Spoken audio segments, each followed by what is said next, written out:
Une tante est venue me chercher pour m'emmener voir une femme âgée.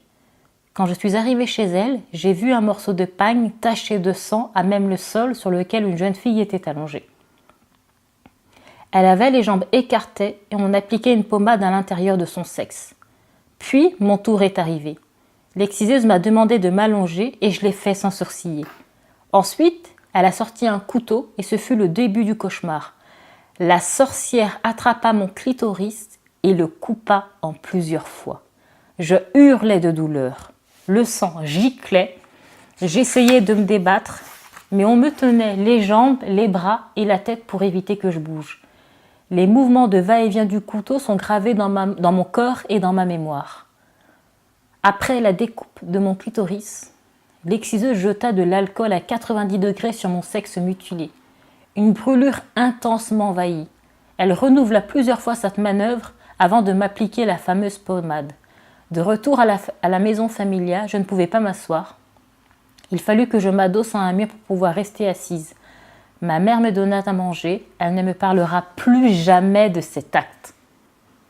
Ces souvenirs me tuent, m'empoisonnent la vie. Dans les familles où on excise les petites filles, ce sont aussi des familles où on éduque avec une très grande violence. On ne peut pas dissocier les deux. Parce qu'on veut que les enfants se soumettent. Depuis la parution de mon livre, je reçois de nombreux messages de femmes qui ont subi l'excision et qui me disent qu'elles n'en parlent même pas à leur propre compagnon ou à leur mari. Tellement le tabou est ancré. Alors, elles vivent avec cette douleur, avec cette souffrance qui est béante, et elles n'en parlent pas. C'était une enseignante qui m'avait dit « Oui, on n'arrive pas à trouver de femmes qui parlent de l'excision. » Mais je lui ai dit « Mais vous rendez compte ce que c'est que de parler de l'excision ?» Je vous rappelle que cette pratique est faite dans les familles, par les parents. Et vous voulez que ces femmes viennent s'exposer ? Mais pensez aux conséquences. Pour moi, ce qui était important de comprendre, c'est de se dire, nous sommes des enfants qui sommes nés en France, nous sommes français. À l'école, on nous a appris les choses, on nous a appris l'égalité entre les hommes et les femmes, on nous a dit que la femme était libre, que la femme était l'égale de l'homme. On a appris ça à l'école. Et chez vous, vous avez subi l'excision, où c'est totalement l'inverse. Là, par l'acte de l'excision, on vous explique, mais de manière implicite, que même votre propre corps ne vous appartient pas. Il y avait un dégoût tellement fort de mon propre corps que j'en vomissais. Pourquoi ? Parce qu'un autre a mis sa main dans ce qui avait de plus intime en moi. Ça équivaut à un viol. Et on vous a en plus retiré quelque chose. Alors comment fait-on pour vivre ?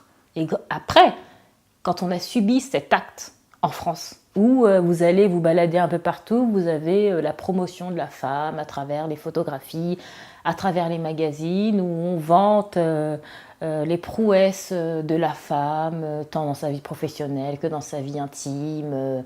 Et vous dites, mais attends, moi je ne suis pas comme les autres, quoi.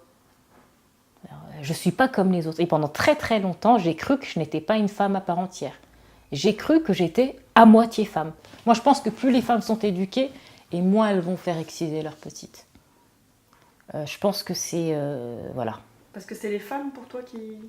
Je dis toujours, les femmes ont les mains dans les vagins des filles, mais les hommes ont le regard et ils veillent d'un peu plus loin. Ça veut tout dire. Voilà. Donc c'est les hommes quand même. Bah oui, ce sont les hommes, oui, mais bien sûr que ce sont les hommes. Là, ce sont les hommes qui veillent à ce que cette pratique perdure. Moi, je peux en parler parce que la douleur, la souffrance, elle est derrière moi. C'est pour ça que je peux en parler publiquement. Et les femmes que je rencontre, et les femmes qui m'envoient des messages, elles sont encore en plein dedans. Et c'est ça la difficulté. Pourquoi ces femmes sont encore en plein dedans ? Il y en a certaines qui ont décidé de se faire réparer, mais qui sont toujours en souffrance. Pourquoi sont-elles toujours en souffrance ? Parce qu'on passe leur temps à leur dire « Oui, mais parce que vous avez subi l'excision, bah, votre vie est foutue. » Ou c'est terminé. Ah bah ouais, si on commence à mettre ça dans la tête de ces femmes, bah ouais, elles vont finir par le croire. Et de nombreuses femmes croient à cela. Et moi, je leur dis que pas du tout. Sartre dit le problème, c'est pas ce qu'on a fait de vous, mais vous-même ce que vous faites de ce qu'on a fait de vous. Certes, nous avons subi l'excision. Certes, c'est quelque chose de très très difficile. Nous sommes d'accord. Mais après, il faut passer outre cette douleur.